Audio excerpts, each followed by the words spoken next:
wa serikali. GCLA ni maabara ya rufaa ya serikali. GCLA tunalinda afya ya jamii na mazingira. GCLA asante Rais Samia, kazi iendelee. GCLA. Vyombo haki jinai ni muhimu sana, na kama mnakumbuka nami pia nilikuwa nalisema, vyombo vya jinai lazima visomane, kuanzia mtu anavyokamatwa, mashtaka yanavyokuwa lodge in, anavyokwenda upelelezi, vyote lazima vionekane huko, na jaji kule juu anayekwenda kuhukumu lazima afanye follow up ya yote mpaka ipate pale, ndipo haki itapatikana. Lakini niseme bado kazi iendelee.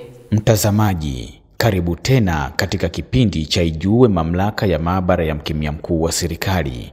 Ni kipindi ambacho kinakuelimisha na kukuhabarisha kuhusu majukumu mbalimbali ya Mamlaka ya Maabara ya Mkemia Mkuu wa Serikali. Wawezeshaji wetu wanasimamia kemikali kwa maana ya usafirishaji, uchakataji na vile vile utunzaji. Mamlaka ya Maabara ya Mkemia Mkuu wa Serikali ni mdau wa haki jinai, na hapa imekutana na wanafunzi wa kozi ya uafisa na mkaguzi msaidizi wa polisi katika chuo cha taaluma ya polisi Dar es Salaam, na kuwapa elimu kuhusu usimamizi na upokeaji wa sampuli za sayansi jinai kwa ajili ya uchunguzi wa kimaabara, pamoja na kufahamu sheria ya usimamizi na udhibiti wa kemikali za viwandani na majumbani. Danstan Mkapa ni meneja wa mamlaka ofisi ya Kanda Mashariki. Anaanza kwa kuelezea lengo la kuwafikishia elimu jeshi la polisi pamoja na ushirikiano uliopo kati ya Mamlaka ya Maabara ya Mkemia Mkuu wa Serikali na jeshi la polisi. Tumekuja hapa katika chuo cha mafunzo cha maafisa wa jeshi kwa ajili ya kutoa mafunzo kwa maafisa hawa ambao wanafanya shughuli mbalimbali. Makundi ambayo tumekutana nao, kuna wale ambao wanafanya shughuli za upelelezi, wale ambao wanasimamia masuala ya usalama barabarani, lakini vile vile wanaoshughulika kwenye madawati mbalimbali kwenye jamii huko wanapotoka. Kwa takribani tumekutana na maafisa zaidi ya 700 ambao tumewapa elimu kuhusiana na majukumu mbalimbali ambayo Mamlaka ya Maabara ya Mkemia Mkuu wa Serikali inayafanya. Tunaelewa kwamba katika hayo makundi matatu tunafanya nao kazi kwa ukaribu zaidi, kwa maana kwamba kwenye shughuli za uchunguzi wa sampuli mbalimbali za makosa ya jinai au shughuli mbalimbali zinazotokea au matukio mbalimbali yanatokea kwenye jamii. Lakini vile vile tumetoa elimu kwa maafisa wa usalama barabarani ambao wanasimamia shughuli mbalimbali zinazofanyika barabarani. Kwa mfano, sisi kama mamlaka tunatekeleza sheria ya usimamizi wa kemikali za viwandani na majumbani.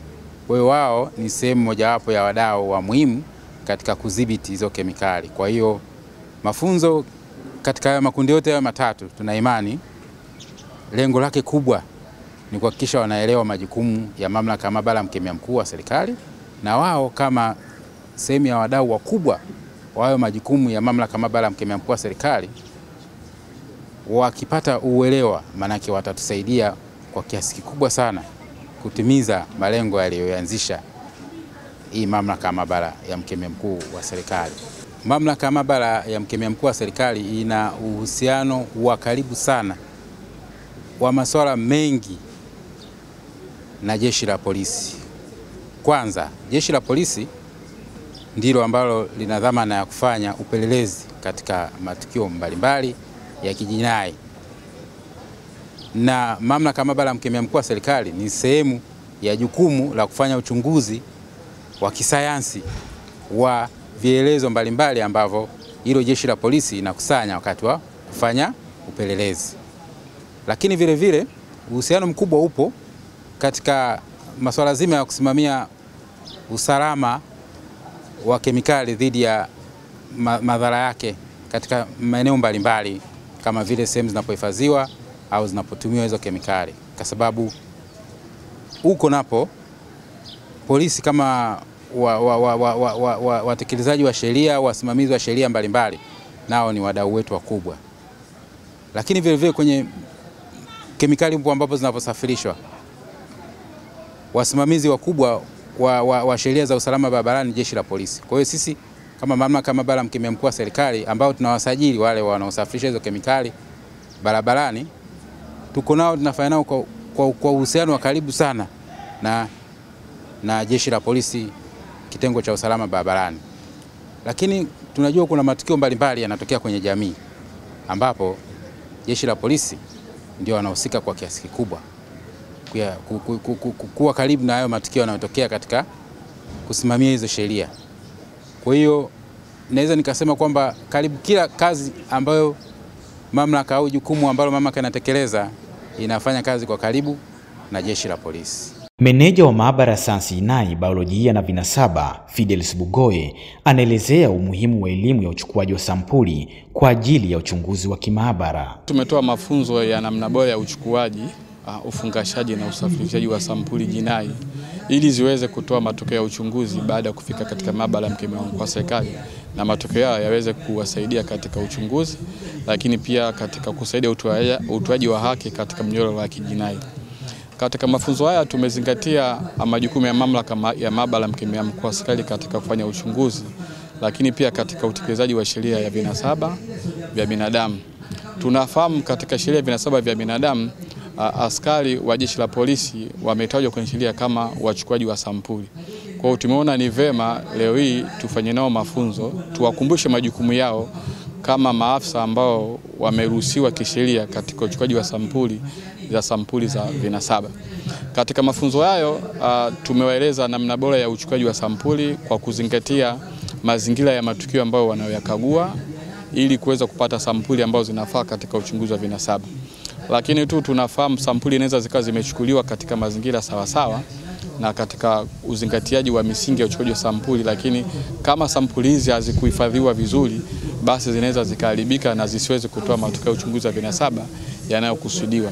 Sambamba na hilo pia tumewaelekeza namna bora ya usafirishaji wa sampuli kutoka katika maeneo ya matukio mpaka kwenye vituo vya polisi, lakini pia usafirishaji wa sampuli kutoka polisi mpaka kwenye mamlaka maabara ya mkemia mkuu wa serikali.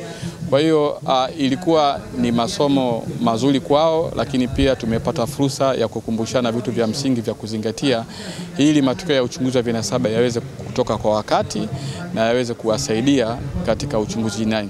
Lakini mbali hapo pia tumepata muda wa kuwafundisha namna ya kupata tafasiri ya matokeo ya uchunguzi wa vinasaba. Tunafahamu sio wote wanauelewa namna ya utafasiri wa matokeo ya uchunguzi wa vinasaba. Kwa hiyo tumepitia vipengele ambavyo vimeainishwa katika ripoti kwa mujibu wa sheria na kanuni. Tumefafanua kipengele kimoja baada ya kingine. Ni matumaini yetu kuwa sasa askari hao ambao wako katika mafunzo watakapokwenda katika majukumu yao ya kila siku watakuwa wanaelewa wa kutosha, kwanza kwenye uzingatiaji wa uchukuaji wa sampuli, ufungashaji, usafirishaji, lakini pia kutafasiri matokeo ya uchunguzi wa vinasaba baada ya taarifa hizi kuwa zimetolewa na mkemia mkuu wa serikali. Mafunzo haya yanatija kwa mamlaka maabara ya mkemia mkuu wa serikali kwa kuwa tunafahamu majukumu ya mkemia mkuu wa serikali ni kufanya uchunguzi wa vinasaba na sampuli zingine katika makosa ya jinai, lakini lengo ni kutoa matokeo ya uchunguzi kwa wakati yaweze kutumika katika vyombo mbalimbali kwa lengo la kufanya maamuzi. Lakini tusisahau kwamba mamlaka hii ina maabara yenye ithibati kama ikiwemo hii ya vinasaba vya binadamu. Kwa hiyo katika uzingatiaji wa misingi ya ubora, kuna sampuli ambazo zinazokuwa hazina sifa, basi tunashindwa kuzipokea kwa ajili ya uchunguzi. Hivyo kwa mafunzo haya ni matumaini yetu kwamba sampuli ambazo zitakazopokelewa kwa mamlaka maabara ya mkemia mkuu wa serikali basi zitakuwa zina sifa za kupokelewa, lakini pia zitakuwa zina sifa za kutoa matokeo ya uchunguzi pale zinapochunguzwa kwa kutumia wataalamu na mitambo iliyopo sasa. Ni matarajio yetu kuwa kama mamlaka ya maabara ya mkemia mkuu wa serikali, mafunzo haya yatawawezesha askari hawa waliopata mafunzo leo kuwa na ueledi wa kutosha katika kusimamia shughuli zote za uchunguzi wa vinasaba, maana ya kuanzia uchukuaji wa sampuli, ufungashaji na mpaka sampuli zinafika kwenye mamlaka maabara ya mkemia mkuu wa serikali kwa ajili ya kufanya uchunguzi. Makundi haya ni viongozi wa sehemu mbalimbali katika vituo vya polisi. Kwa hiyo tunategemea kwamba watakuwa chachu ya kuleta mabadiliko katika kuboresha namna bora ya uchukuaji wa sampuli ili matokeo yaweze kutoka kwa wakati na mamlaka kuweza kutekeleza haya majukumu yake ya kiuchunguzi na kuleta tija kwa taifa, lakini pia kusaidia utoaji wa haki nchini. Naye mkufunzi mkuu wa chuo cha taaluma ya polisi Dar es Salaam, kamishna msaidizi wa polisi Andrea Legembo, anaelezea walichojifunza kwa wataalamu kutoka mamlaka ya maabara ya mkemia mkuu wa serikali. Ujio wa wageni hawa unafuatia kauli mbiu ambayo anaiendesha mkuu wetu wa Jeshi la Polisi ya nidhamu, weledi na uadilifu, ambapo katika eneo hili la weledi, mkuu wetu wa Jeshi la Polisi amekuwa akihimiza mashirikiano na taasisi zingine za serikali katika kuhakikisha wanafunzi wetu wanajengewa weledi kwa kiwango cha hali ya juu. Na hivyo basi, kufuatia kauli mbiu hiyo, leo tuliwaalika ofisi ya mkemia mkuu wa serikali, ambapo wameweza kutusaidia kuwajengea uwezo wanafunzi wetu katika maeneo makuu mawili. Eneo la kwanza ni eneo la forensic, ambapo wameweza kutufundisha namna uchukuaji wa sampuli mbalimbali za vielelezo, ambapo wametufundisha namna ya kuchukua sampuli za DNA, wametufundisha namna ya kuchukua sampuli za damu, kadhalika wametufundisha namna ya kufanya swabs. Lakini wameenda mbele zaidi kwa kutuelezea michakato mbalimbali ambayo wanaifanya baada ya vielelezo hivyo sasa kuchukuliwa kutoka kwa wahanga, ambapo wametuelezea mchakato kielelezo kinavyopokelewa, lakini namna wanavyokichakata kwa kutumia kemikali za aina mbalimbali, na hatimaye namna ambavyo wanatoa majibu katika ofisi zao. Lakini kwa upande mwingine wametuelekeza namna ya kuchukua sampuli pia za sumu, ambapo wametuelekeza namna ya kuchukua sumu ambazo zimeingia kwa njia za aina mbalimbali katika mwili wa binadamu. Mathalan, sumu ambazo zimeingia kwa kupitia hewa, sumu ambazo zimeingia kwa kupitia macho, lakini na sumu ambazo zimeingia kwa kupitia ngozi. Maeneo haya tumeona kwamba ni ya muhimu kwa kuwa kila siku tunapokuwa katika utekelezaji wa majukumu yetu ni maeneo ambayo tunakutana na hizi changamoto, hasa kwa jamii ya Kitanzania ambayo tunaihudumia. Lakini kwa upande mwingine wametufundisha namna ya management ya kemikali, ambapo wametufundisha namna ambavyo tunaweza tukatambua kemikali za aina mbalimbali, lakini wametufundisha namna ambavyo tunaweza tukajikinga na hizo kemikali, kwa kuwa tumeona baadhi ya hizo kemikali zina madhara katika miili ya binadamu. Lakini wakatupa na mwongozo endapo tutakuwa tunadili na kemikali hizi, sasa kama itatokea kuna sheria ambazo zimekiukwa, ni sheria zipi sasa ambazo zimekiukwa, ambayo tunaona kwa ujumla wake atatusaidia sana katika kuweza kutoa elimu kwa wananchi, lakini pia kuweza kuwakinga wananchi na matatizo haya ambayo yanaweza kawa yanatokana na matumizi ya hizi kemikali. Pia mkufunzi mkuu akaelezea tija ya mafunzo hayo. Mafunzo haya ambayo yametolewa siku ya leo yatakuja kuwa na faida kubwa katika Jeshi la Polisi, kutokana na kama tunavyofahamu katika Jeshi la Polisi linahusika na utoaji wa haki, au ni miongoni mwa vyombo vya dola ambavyo vinahusika na utoaji wa haki. Na kama tutakumbuka, yapo maeneo mbalimbali ambayo yaliainishwa na Tume ya Haki Jinai ambayo yalikuwa yana changamoto.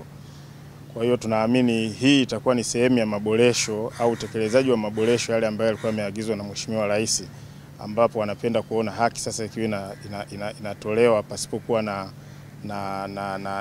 na vikwazo, wananchi wanapata haki zao. Lakini kupitia mafunzo haya tunaamini kwamba wenzetu ambao wametoa mafunzo basi watakuwa wameweza kutoa mafunzo kwa jeshi zima la polisi au jeshi lote la polisi, kwa sababu mafunzo haya yanahusisha maafisa na wakaguzi kutoka nchi nzima ya Tanzania au kutoka maeneo yote ya Tanzania bara na visiwani. Kwa hiyo kupitia mafunzo haya tunaamini kwamba wenzetu ambao watakuwa wamepata weledi huu wataweza kwenda kufikisha kwa askari polisi wenzao ambao waliwaacha katika vituo vyao vya kazi. Kwa hiyo yatakuwa ni mafunzo endelevu, lakini pasipo kusahau mafunzo haya bado yatakuja kuwa na faida kubwa hata katika ofisi ya mkemia mkuu wa serikali mwenyewe. Kwa kuwa tunaamini ikiwa sisi tutakuwa tumetenda pasipo kuwa na weledi wa kutosha katika utekelezaji wa majukumu yetu, upo uwezekano mkubwa matokeo ya kile tulichokifanya yatakapopelekwa katika ofisi ya mkemia mkuu wa serikali ikawa ni kitu kisichokuwa na tija. Kwa hiyo tija itakayopatikana kutokana na ukusanyaji mzuri wa vielelezo, tunaamini kwamba utakuja kuwa na mafanikio hata katika ofisi ya mkemia wa serikali mwenyewe, na hivyo kupunguza malalamiko pande zote. Na kwa kufanya hivi sasa tutakuwa tunatimiza wajibu wetu vizuri katika kipengele hiki cha utekelezaji wa ili jukumu letu la kutoa haki jinai kwa wananchi wetu. Kwa upande wao, maafisa jeshi la polisi wanaelezea ni namna gani wamepokea mafunzo hayo. Mafunzo haya yametufundisha vitu vingi, ikiwemo uchunguzi wa DNA kwa binadamu, na si tu kwa binadamu, pia wametufundisha hata uchunguzi kuhusiana na nyara za serikali, hususani kuhusiana na wanyamapori. Tukumbuke kwamba kumekuwa na shida sana kwenye uchunguzi kuhusiana na wanyamapori kutokana na kesi nyingi kushindwa, na huku kushindwa kumetokana na ushahidi kuwa haujitoshelezi kutokana na maabara ya uchunguzi wa wanyamapori zilikuwa hapo awali zilikuwa hazipo. Licha ya hayo, tumepata pia mafunzo kuhusiana na kemikali mbalimbali ambazo huwa zinasafirishwa. Ukizingatia hii nchi yetu ya Tanzania ina bandari ya Dar es Salaam, na nchi nyingi za jirani zetu wao hawana bandari. Kwa hiyo mizigo yao mingi pia hizi kemikali zao wanasafirisha kupitia bandari yetu ya Dar es Salaam. Hivyo tumejifunza namna ya sisi askari kuchukua tahadhari pale panapotokea ajali au madhara yanayoletwa na hizo kemikali. Hii imetusaidia hasa wale askari wetu wa barabarani pindi wanapokuwa wanatendi makosa mbalimbali, ajali barabarani, hasa ajali ambazo zimehusisha miminiko wa kemikali kwenye barabara zetu, basi ni precaution gani wao waweze kuchukua, na sio wao tu, pia kuwatahadharisha zile jamii mbalimbali ambazo zimekuwa zikirespond kwenye hayo matukio ya ajali. Tukumbuke mfano ile tukio la ajali tokea pale Morogoro ambapo lori la mafuta lilianguka na watu wengi kutokana na kutokuwa na elimu walikimbilia kuchota yale mafuta. Kumbe yale mafuta ni kemikali ambayo ina mlipuko wa haraka. Hii imesaidia sana. Kwa hiyo askari wetu kwa weledi walioupata huu, wakienda kwenye mikoa yao watasimamia hayo matukio ya ajali na kupunguza hizo hatari ambazo zinaweza kutokana na kutokujua madhara ambayo yanapatikana kutokana na ajali za kikemikali. Tumepata mafunzo ya uchukuaji wa vinasaba hasa kwa hizi GBV kesi, kwa maana ya kesi za ukatili wa kijinsia, namna ya kuchukua sampuli na kuzipeleka zikiwa kama vile ubora, zina ubora ambao unahitajika. Kwa maana kumetokea kuwa na makosa katika maeneo mbalimbali wa uchukuaji wa sampuli, na unapofikishwa kwenye ofisi yetu ya mkemia sampuli hizo kukosa ubora. Lakini kwa mafunzo ya leo tuna uhakika kwamba tunaenda kusimamia askari wetu ambao tutaenda kuwaongoza kwa uchukuaji wa hizo sampuli na ufuataji wa taratibu zote na sampuli kuwa na ubora, ili ziweze kufanikisha kesi zetu pindi tunavyopeleka mahakamani na haki iweze kupatikana kwenye jamii yetu. Tulikuwa tunachukua, lakini tunavyopata kutoka jikoni kabisa, ambao nyinyi ndio mnahusika kabisa na upimaji wa hizi sampuli, wanatuelezea zile common mistake ambazo tunazifanya kwenye uchukuaji wa hizi sampuli. Kwa hiyo leo tumeongezewa, tumeboreshwa, tumeuishwa upya kwamba makosa mengi yanajitokeza. Kweli sampuli zinaletwa, lakini sampuli hizi zinakuwa hazina ubora. Kwa hiyo kwa mfano kama leo tumeelezewa namna hata kufanya swabu. Swabu tulikuwa tunachukua, unaweza kuchukua tu upande mmoja, lakini kwa leo tumeweza kuona kwamba swabu inatakiwa inyonye yale majimaji mpaka yote iwe imeonekana imeloana sehemu yote ya swabu. Kwa hiyo kuna baadhi ya vitu ambavyo tumeona ni vya ziada ambavyo vilikuwa vifanyiki, vilikuwa vinapunguza ubora wa sampuli. Kwa hiyo kwa mafunzo haya uchukuaji wa sampuli utaenda kufanyika kwa ubora zaidi, na tunahakikisha kesi zetu mahakamani zitaenda kufanikiwa na upatikanaji wa haki, ambalo ndilo lengo kuu la uchukuaji wa vinasaba hivi. Katika mafunzo haya yameweza kutuboresha, kutuwezesha na kuweza kuona namna gani tunachukua sample mbalimbali. Kwa mfano kwenye DNA tumejifunza namna hata ya kuchukua sample kwenye miili ambayo imeshaoza tayari, maeneo gani ambayo yanaweza tukapata sample nzuri na maeneo mengine. Mafunzo haya yameniwezesha kuboresha uwezo wangu. Kwanza nilikuwa nimebobea katika masuala ya digital forensic, lakini sasa nimepata ufahamu mzuri namna gani ya kuendo sample mbalimbali ambazo tunaweza kuzitumia kuprove kesi zetu beyond reasonable doubt kwa upande wa DNA, upande wa sumu. Tumefurahi na tumeshukuru sana kupata fursa ya kutembelewa na wataalamu kutoka mamlaka ya maabara ya mkemia mkuu. Leo tumejifunza vitu mbalimbali, vitu vingi sana. Tumejifunza juu ya madhara na kanuni na sheria za ukusanyaji wa sampuli mbalimbali. Lakini kwa namna kipekee nimefurahi sana kwamba tumejifunza juu na jinsi ya kuframe maswali yetu, jinsi ya uandishi wa maswali, kwamba nini unatakiwa uandike kwa yule mtaalamu au kwa mkemia, ni kitu gani hasa tunataka, ni majibu gani wewe kama mpelelezi unahitaji. Kwa sababu kwa kukosea kuandika yale maswali ndio tunapokosa majibu sahihi kutoka kwa mkemia na hatimaye kushindwa kwenye kesi zetu mbalimbali kule mahakamani. Kwa hiyo niseme tu kwamba imekuwa ni fursa muhimu sana kwetu, imekuwa ni elimu nzuri sana kwetu. Tunaamini na kuahidi tutakwenda kuzifanyia kazi sisi wenyewe na kufundisha hata wenzetu walioko kule vituoni tukaporudi, ili tuweze kutengeneza msingi mzuri wa kesi zetu kwa maswali ambayo tutataka sisi tupate majibu yake kutoka kwa mkemia mkuu. Wametufundisha kuhusiana na kemikali na kwamba kemikali zimegawanywa katika makundi 9, na kundi mojawapo ni kundi la kemikali za sumu, na nimeweza kufurahia kemikali zote zilizofundishwa, na hasa kemikali ya sulfa ambayo ina matumizi na ni muhimu sana katika maisha ya binadamu, lakini pia ina madhara yake. Hivyo tumeweza kujua umuhimu na faida hiyo kemikali, lakini na madhara yake. Na pia tumefundishwa alama ambazo zinawekwa katika kemikali hizo. Hivyo hata zitapokuwa limetokea tukio kama gari linasafisha kemikali hiyo likapata ajali, nimeweza kujua kwamba natakiwa niwe na vifaa gani vya kunikinga ili nisiweze nikapata madhara kutokana na kemikali hiyo, lakini pia kuwaelimisha wananchi madhara yanayotokana na kemikali hizo.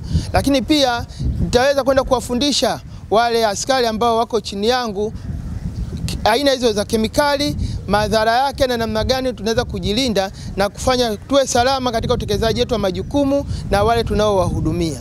Tumejifunza masuala mbalimbali yanayohusiana na vinasaba, sampuli mbalimbali ambao ni vinasaba, lakini pia kemikali mbalimbali ambazo ziko nchini zinasafirishwa na zinatumiwa kwenye vyakula, kwenye nguo, utengenezaji wa nguo na athari zake na namna ya kuzuia hizo athari. Lakini pia tumejifunza masuala ya sampuli ambazo zinatokana na sumu ambayo inapelekea mtu kuumwa au kufa, ili kuweza kukamilisha upelelezi wa kesi zetu mbalimbali, lakini pia kufikia hatima nzuri ya kesi amini kupata watuhumiwa ambao wamehusika kwenye kesi hizo. Kwa hiyo kwangu mimi ninaona ni fursa nzuri, lakini ni faida kubwa kwetu kama wanafunzi ambao ni maafisa watarajiwa wa kesho, ambapo tunaaminiwa na kupewa vituo mbalimbali kuweza kusimamia kazi mbalimbali za kijeshi, na itatusaidia sana kuweza kufanya kazi kwa ubora na kwa ufanisi ili kuweza kufikia malengo ya jeshi, lakini pia kwa nchi yetu ya Tanzania, maana yake kuweza kucombat crime, yani kuzuia uhalifu. Kwa elimu ambayo tumeipata ya kuhusiana na kemikali, nashukuru sana kwa kupata elimu hiyo, nikiwa mimi ni ofisa mwanafunzi ambaye anatarajiwa kwenda kufanya kazi katika jamii. Imeniongezea uelewa mkubwa pale ambapo itatokea hitilafu yote ile ambayo inahusisha kemikali aidha zinasafirishwa katika sehemu ambazo zinahifadhiwa, katika sehemu ambazo zinafikishiwa, basi nitajua ni namna gani ya kufanya. Sababu wananchi inapotokea tatizo kama hilo huaga cha kwanza wanahamaki, pili wanakimbilia polisi. Sasa na mimi nashukuru nimepata elimu hiyo ya kuongoza wananchi namna ya kujihami, namna ya kuelewa ukubwa wa tatizo hilo, namna ya kujua madhara ambayo yanaweza kumkuta mwananchi endapo atakimbia katika hiyo tukio. Kwa hiyo nitawaongoza wananchi vizuri, nitawaelekeza jinsi ya kujihami na pia namna ya kuripoti taarifa ambayo inatokea endapo tukio litatokea kuhusiana na kemikali kuleta madhara katika jamii. Namna zote tumekushaelekezwa. Kwa hiyo kufikia hapo naweza nikatekeleza majukumu yangu vizuri sana. Wito ukatolewa wawe mabalozi wa majukumu makubwa ya mkemia mkuu wa serikali na wayafanye kwa ufanisi. Kwa mfano, tumewafundisha namna bora ya kuchukua sampuli, kuhifadhi na kadhalika. Kwa hiyo tunategemea watakuwa ndio wanaosimamia hizo shughuli zote, ili watakapokuwa wanawasilisha hivyo vielelezo vitumike katika kuleta haki pamoja na utulivu hapa nchini, kwa maana kwamba kila mtu apate haki yake kwa kadri anavyostahili.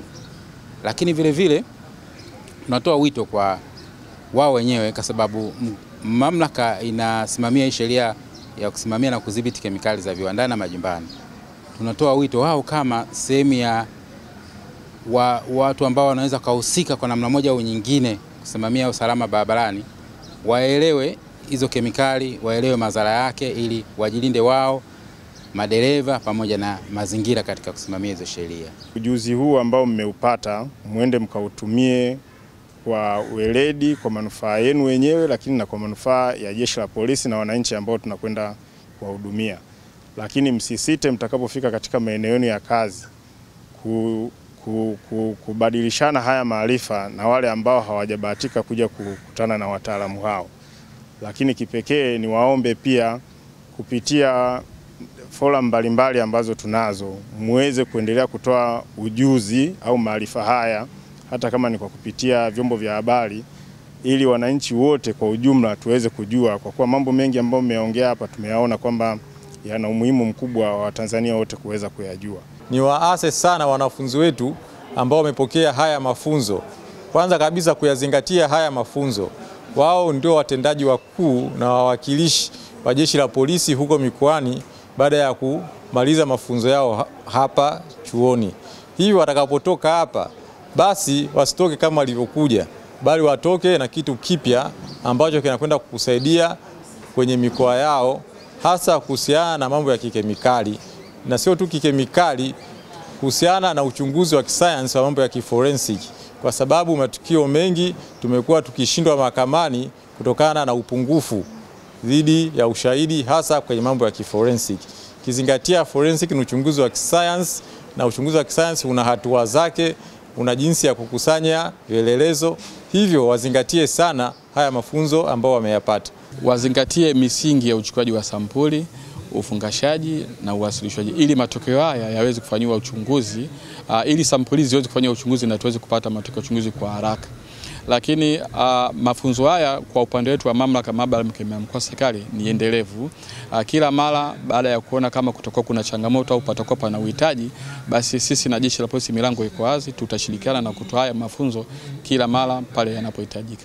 Pongezi zikatolewa kwa mamlaka ya maabara ya mkemia mkuu wa serikali. Chukue nafasi hii kuwapongeza watoa mada kwa mada hizi ambazo wamezitoa, kwa kuwa ni miongoni mwa ajenda ambazo wanafunzi waliziainisha wakati tunaanza mafunzo, ambapo walituambia watafurahi kama wanaweza wakapata mada kutoka ofisi ya mkemia mkuu wa serikali, kwa kuwa waliona wana mambo mengi ambayo wanakutana nayo, lakini mtu ambaye au taasisi ambayo ingeweza kuwapa majibu sahihi kulingana na changamoto hizo waliona kwamba ni ofisi ya mkemia mkuu wa serikali. Kwa hiyo kuja kwenu tunawashukuruni sana. Mtazamaji, tumefika tamati ya kipindi chetu juma hili.